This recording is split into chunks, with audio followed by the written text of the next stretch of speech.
Welcome to my audience out there. Thank you so much for tuning in on a regular basis to the Hayes FM. You are listening to Linda Pinizzato of the Condo Expert. We have a wonderful panel of discussions available to us today. We've got Andrea, who's a condo owner that's experienced a substantial amount of issues, and she's just making tremendous headway moving forward and standing up for her rights, which is what we need everybody out there to do. But we'll get into that. We also need the assistance here of Derek Thomas. He's a director, and he's the IT director, actually, of the Condo Owners Association. And Faisal Jamel, who is the mortgage broker with the Mortgage Edge. So we are going to have a wonderful panel today of discussions, and I'd like to say welcome to everybody. Thank you. Thank you. Thanks for having us. Thank you. So, you know, there's been so much controversy going on with the Condo Review Board now since the McGuinty government announced that they are going to step up to the plate and try and look at the review to make things fair and honest for people and provide some degree of consumer protection. And hopefully that's what we want. No, I mean, would you not agree? I mean, this is what we're aiming for, and it's taken us, 14 years to get to this point. But we've had substantial condo construction all across the province of Ontario. I mean, there's 1.3 million condo owners out there right now. So, Andrea, could you maybe, give us a little bit of background, tell the audience, what your experiences have been? I think that it's so important for people to understand and know. Well, essentially, I bought a condo a year ago in March, and I thought I'd done my research on condo ownership and what my responsibilities as a condo owner would be. And I thought what the responsibilities of the property manager and the board of directors as well. So I moved into this condo, and everything was great until I got a knock on the door, and it's a condo owner who was a previous director, and he's asking me, do I want to know what's going wrong in this building? And I didn't feel comfortable with this gentleman, and I did not want to talk to him and bring him into my home. So he handed me a package, and in that package was a lot of nasty accusations and allegations and a lot of like rambling, and he made reference to ethnic groups, that our condo corporation was being run by the Serbian Croatian mafia, and that the property manager was a former SSS guy. And reading this, it was 8 pages of this, and reading this, I just got a chill. What is this true? Is this true? Mm-hmm. So that's, I was becoming aware of a campaign to discredit the board of directors that I had thought was doing a great job, because the building was awesome in how it was maintained. It was so clean. People were friendly. They wanted to talk to you in the elevator. It was a very amicable place to live. And as the time went on, it became less so as people started taking sides, and then other people got on board with this campaign. And all I wanted from anybody was proof of what they were saying, and there was it was always hearsay. It was always, no actual physical proof. And then I attended my first AGM, and it was a nightmare for the yelling and the name calling and the bullying that went on. And again, still not knowing fully who was right and who was wrong. It was like being in a circus. Sounds like a circus, exactly. But it sounds like a vindictive one. These smear campaigns, I don't, it's kind of interesting. We live here in Ontario, in our wonderful country of Canada, and, we have so much different legislations. When you think about it, we have, for somebody to be able to feel that they can go out and just create smear campaigns and turn buildings upside down, where is our protection? Exactly. And my building is comprised of a lot of seniors and a lot of people who English is not their first language. And a lot of them are from Eastern Europe. And so when they read stuff about Croatian mafia and SS officers, I can imagine how, like, I know how it made me feel. How did it make them feel? And, in talking to them, it scares them. It scares them. Well, there is just such a tremendous amount of fear in the condominium world. I can't tell you, just with the Condo Owners Association, we get inundated with over 130 emails a day with complaints. And the problem is that the owners are terrified to step forward and come either on the show or put things in writing. Sometimes they try to register, they don't even put their last name. They'll put John M. period. Yes. I think Derek, you can attest to that. You see a lot of these coming across your desk. Yes, I do. Derek Thomas, the IT director for the Condo Owners Association. I actually do see a lot of the emails that come by. And what we try to do is we try to categorize all the emails. So I'd say the majority of the emails that come in, they're from obviously irate owners that have problems with either property management or more so, the board of directors itself, because it is the board of directors that is directing the property management company. So what we try to do with all the emails that we receive, which Linda had mentioned, is at least 100 a day, and we have quite a few registrations also to go with the complaints. And what we try to do is we categorize all the emails into certain categories. So this way, when we go to present to the minister itself, or I guess it is the minister, so then we have proof of the issues that's going on in the condo boards these days. Right. So that's the thing. I mean, interesting enough, I think I got a complaint the other day, which astounded me. You run into situations where people will own a condo, they bought a condo, and they think they just own the unit. But what they didn't find out was they actually owned the pipes inside the unit. And there's one building in downtown Toronto right now that they have a special assessment of $13,000 each owner. Because lo and behold, 5 years ago, the board realized that there's a problem in the pipes, but decided to wait 5 years to tell them. And now all of a sudden they have this massive problem, but the ownership of the pipes is the owner. I think getting back to your problem there, Andrea, I mean, has it gotten to any degree? I mean, you said about your court case. So this had to go to the extreme. And you've got wonderful, the amazing part is what you've done. It is actually commendable. Because it's very hard. It's a lot of work, a lot of tenacious, I think you care. You obviously care an awful lot about the people and the circumstance around you. And it's not just because I know we find that too. We find condo owners, they're willing to talk about their problem, but they're not willing to take a look at the problem in the big picture, meaning it's a problem that's everywhere. So what you've done is not only are you helping your building, but by taking this proactive approach, you're actually helping everyone. You're helping all the condo owners because you're making a statement. That's what's important. I guess that is, that's not what my intention was. My intention was that I've just invested all this money and discovered I have no voice. And unless I'm on their team, I don't count. And what I think and what I want matter not. So if they had enough people on their side using their scare tactics and their misinformation, it didn't matter that there were some of us going, wait a minute, prove what you just said. Show me, prove. And they didn't. And then they brought a lawyer on board. And a couple of unit owners went out and got a lawyer, and then all of a sudden now she's representing a bunch of them, and we'll call that the requisitionist team.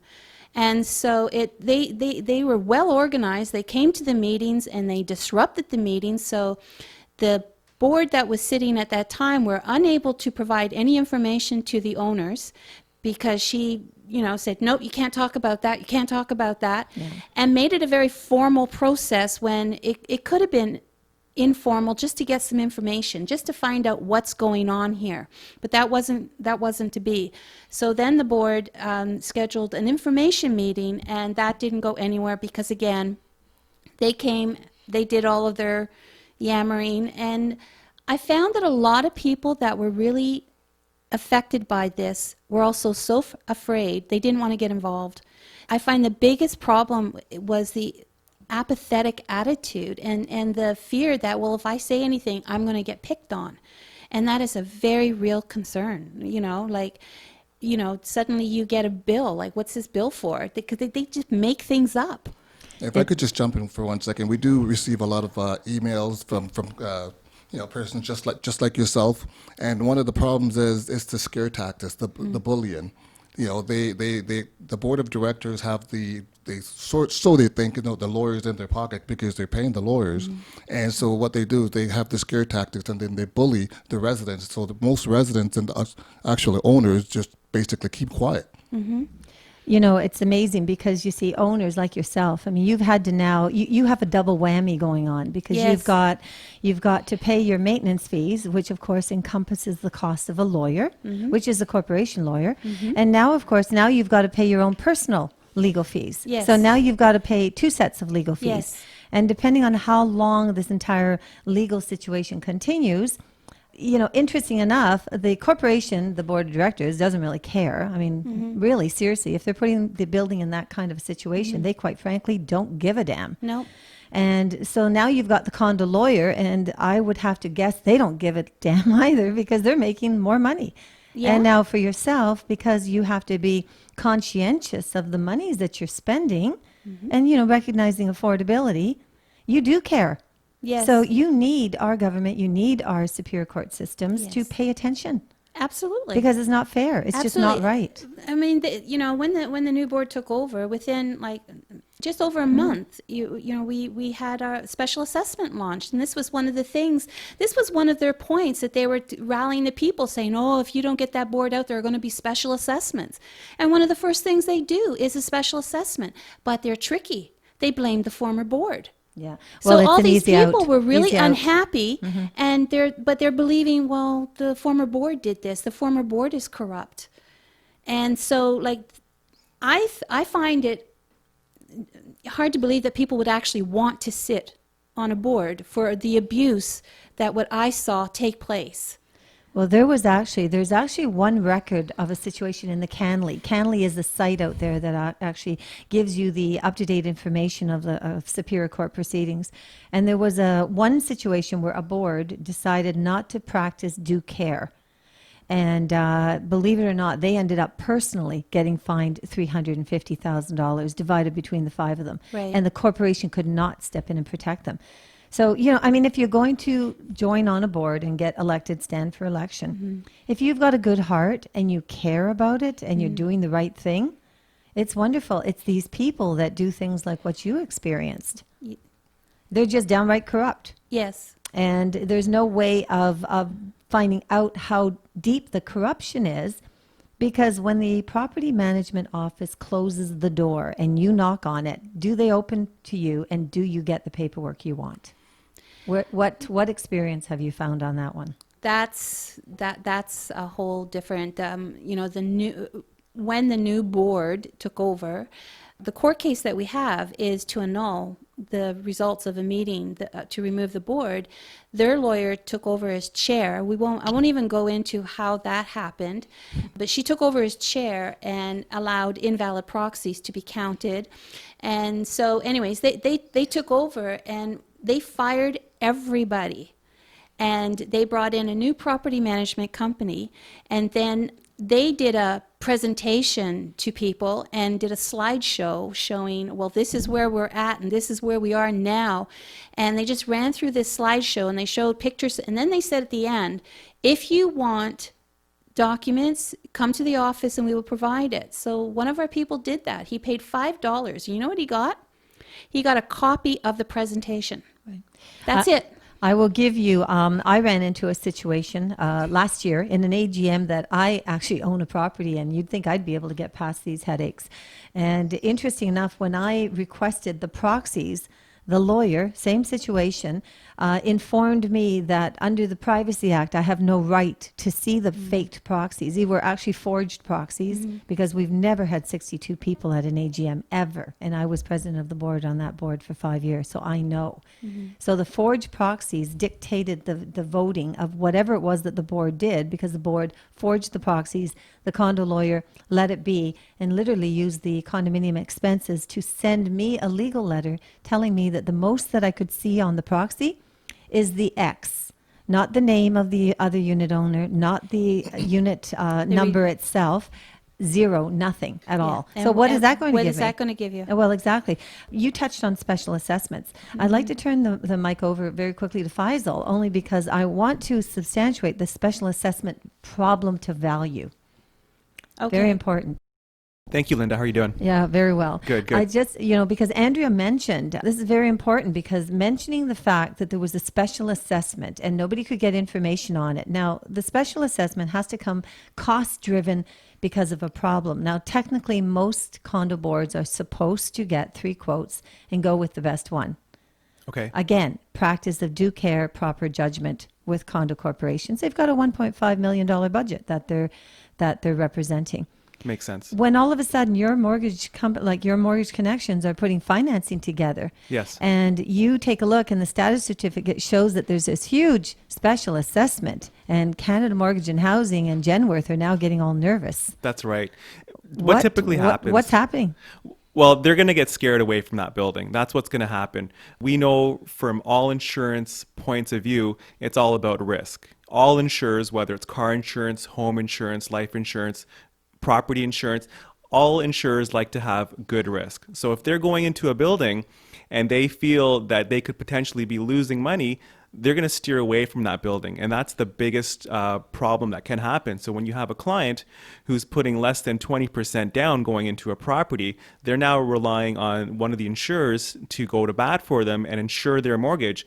But the insurance company finds out that this building can have potential problems down the road. The insurer is going to say no. So, like if I think about so many buildings across the province right now, like there's a lot of special assessments that are much higher than what we're talking about today. I mean, there's buildings out there that have downright lawsuits against them. I know on Front Street, there's a building there, a $6 million lawsuit, and now they can't even get financing with Canada Mortgage and Housing. Now, this board made this decision to move ahead with this huge lawsuit. Right. Why didn't they just break it into increments and do a little at a time instead of exploding $6 million on a property? That obviously would have made sense for the benefit of the people who have to live there and who are already paying a maintenance fee in that building. So you think spreading out the expense would have made sense for the sake of the owners, but clearly they chose a different direction. And that says a lot about the building, as I'm sure you're aware. Maybe the building was in real dire need. Well, I think the bottom line with everyone on our panel today is, and our public audience, they look at what kind of impacts they have on their living conditions. Okay, so as Andrea said, concerned about fear and apathy. Have they not forgot they get up every morning to work day in, day out for their family? Exactly it. That's right. And now they're willing to lose money? I mean, what? They go into a store and they want to pay more money for something than the ticket price says? And they're quite willing to lose the money, so let's leave it on the counter when I leave? Yeah. Yeah. Why? Well, that's it. I just don't understand that. That's the question that remains. And from what it sounds like, these issues are rampant in a lot of buildings. And this can affect anyone and everyone. And Andrea is a prime example of that. And on the affordability, on your mortgage side, if you think about your mortgage side, you have to work within extremely stringent guidelines. That's right. For your financing. So That's the right. little bit of offset that doesn't line up is not going to provide the financing. So it does not provide you home ownership. That's exactly it. And as the rules of mortgage lending has tightened up dramatically over the past few years, these condo fees can mean the difference between home ownership and not a client not being able to own a home. As the fees become more and more expensive, our debt servicing guidelines that we need to respect go higher and higher. And once they exceed the limitations of either the lender or the insurer, both parties can say no and say you do not financially qualify to own a home right now. We did. I presented a huge report to the Minister of Consumer Services, and it outlined. We have, as you know, a huge tax dollar problem. You know, the government's saying we don't have enough money. In Ontario, we don't have enough money. We have to tax this and tax that. We need more, maybe LTT, land transfer tax now. And we're hitting the pockets of the general public nonstop. The board of directors, if they are managing the fares improperly, they are, in a sense, okay, increasing the maintenance fees, which falls back and decreases the value. When it decreases the value, it decreases the tax dollars. We did a report on a substantial amount of condominiums that as of 2012, their taxes were actually less money than they were in 2000. Wow. So that means there's no inflationary rate and our tax dollars are falling behind. And that's one of the reasons why. And they need to step up to the plate and take a look at that. So this is a huge issue. Yeah. So there's a lot of other problems happening. That's why I want it. With the buildings, other than just the condo fees. There's the risk of depreciation potentially on these units as well. Exactly. Maybe we could turn the mic back to Andrea. Thank you so much for You're your welcome. expertise, Faisal. Appreciate that. So Andrea, I mean, how do you feel about that angle? I mean, look at the way that this whole thing plays out. And all you wanted to do was move into a home that would make you happy, that you can enjoy, and not have some lunatic knock on your door. Well, I've seen the value. I know what I paid for my condo, and I know that I will not get that. If I were to put it on the market today, I would not get that, and I would not get back the money that I've put into the unit, and I definitely would not. I would walk away quite a bit broke because I wouldn't be able to pay the agent fee. Like I'm stuck. Well, I would help you. I am stuck. I would help you. Oh. You know, I've been the Condo Owners Association. Exactly. You Well, know, thank you. And I've been a realtor for 33 years, and in 2010, when I decided to launch the Condo Owners Association as a nonprofit, the goal behind it was to create the biggest possible voice we could to get this government to stand up to the plate and create a mechanism to help condo owners. I've seen it all. I've seen anything from 1979 to today. Well, I think one of my biggest problems with condo ownership is that we have our bylaws, we have the act, et cetera, which is supposed to be for us, as individual condo owners. But look what I have to go through in order to be heard, in order to correct something, in order to have something done properly. If they had done this properly, and if they had provided proof of corruption, actual proof, not, just hearsay, whatever, right, then I wouldn't have been in this position. I would have happily supported whatever. I'm getting quite excited here. Of course. Well, but, what I'm really upset about is that as an individual condo owner, I have to take them to court. Like, I have to go through the court system to be heard. And individual condo owners can't afford that. So I'm not doing this by myself. I couldn't do this by myself. And I remember when I heard the rumors about the maintenance fees were going to go up, and this is prior to, that was part of their scare tactics. I was like trying to redo my budget and going, oh my God, this is really going to change things up for me. And, and now this, and so this feeling of, I'm in my property, my mortgage is up in March for renewal. Am I going to be able to get it renewed? Am I going to be able to keep the rate that you know what I'm, absolutely, absolutely. It's like it's taken a big, my sense of home is not there. I was telling you earlier how nice that building was. The people in the building were so friendly, and now, like, you get in the elevator, people turn their heads that, or look down. Nobody knows who's on what side. Nobody knows what's going on. And I'll tell you, the ones that support the so-called requisitionists, the ones that support them blindly. They have so much faith in them. And they have so much faith in the lawyer. It's scary. It is. It is I heard very scary. In one of my shows, someone used the word traitor. And I was totally shocked by the word. It's not a word that we would use in our everyday language.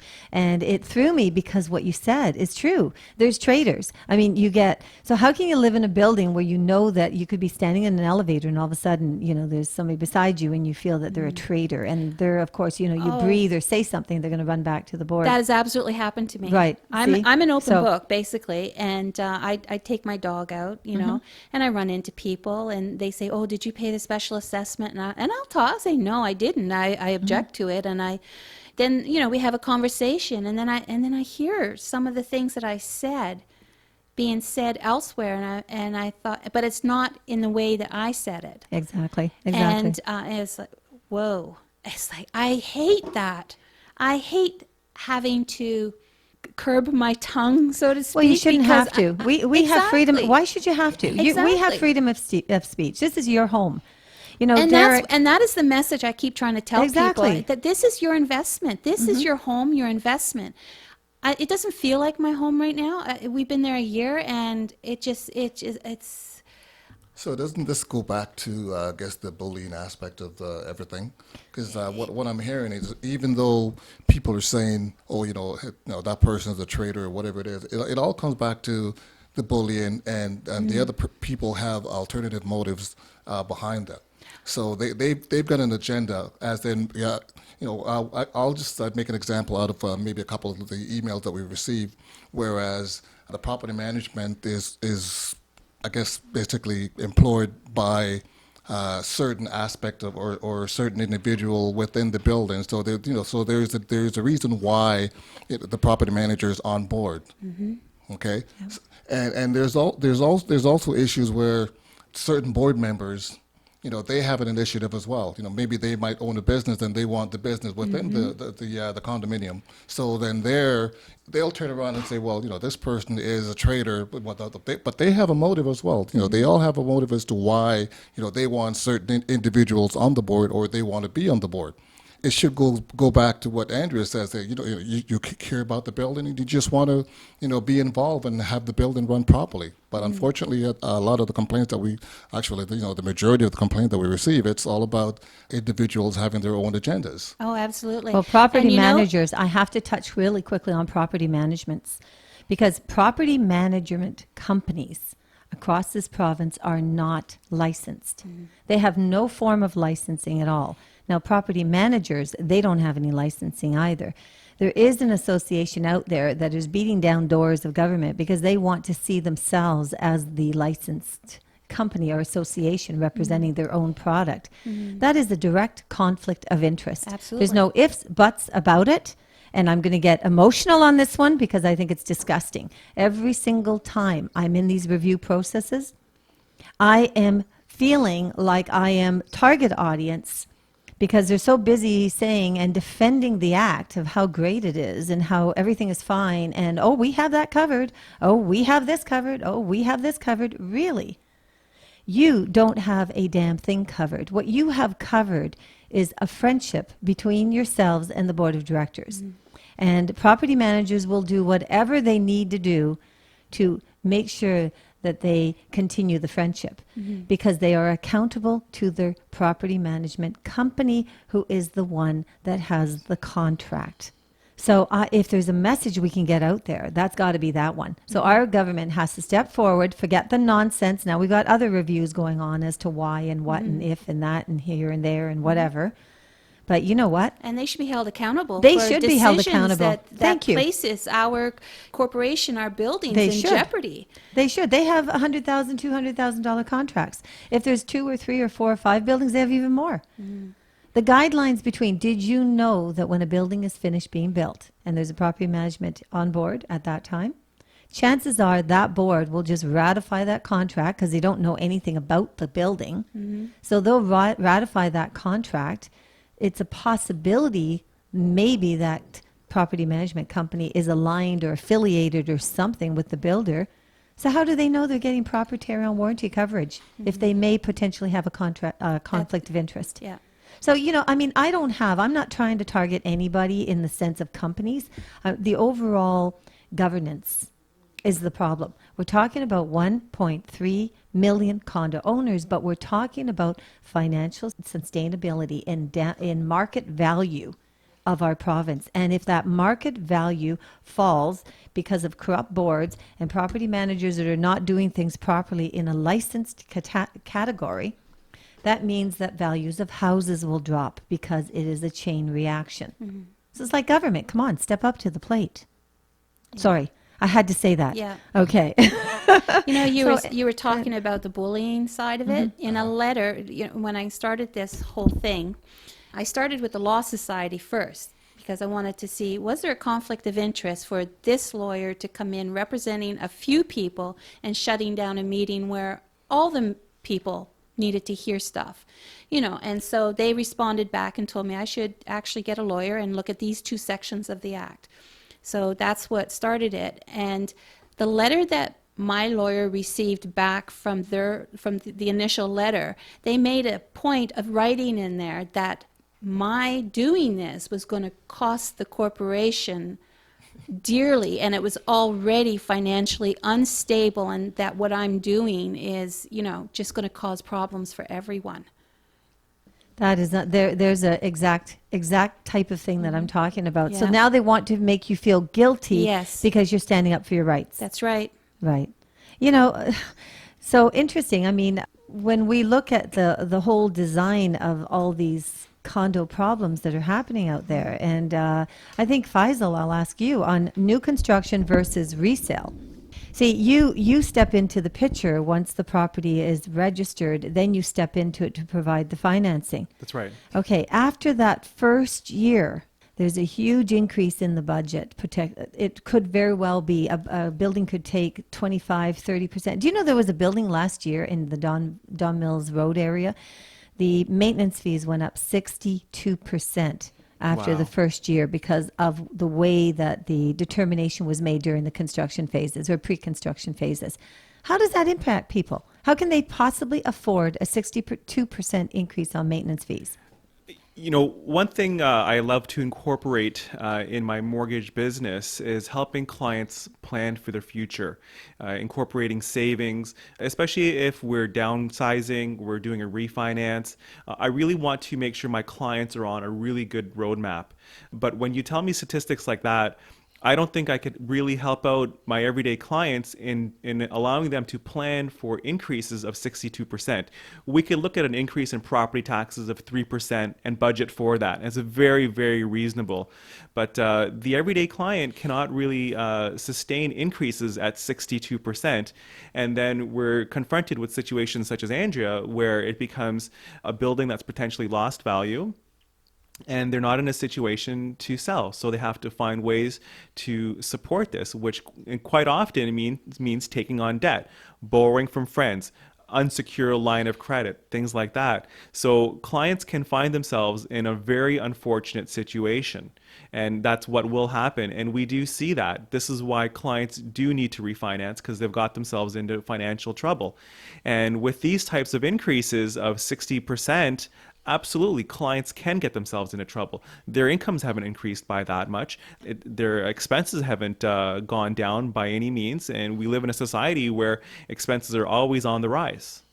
Exactly. Thank you. Thank you so much. You're welcome. And I think, Derek, with your experience, a lot of times when we're looking at these emails, because, I'm involved with CO as well, when we're looking at these emails, so many people are complaining about their huge increase in maintenance fees, and they're wondering about how these contracts were determined. You're listening to Linda Pinizzato here at the Condo Expert at the Hayes FM. I will be right back, so you please stay tuned.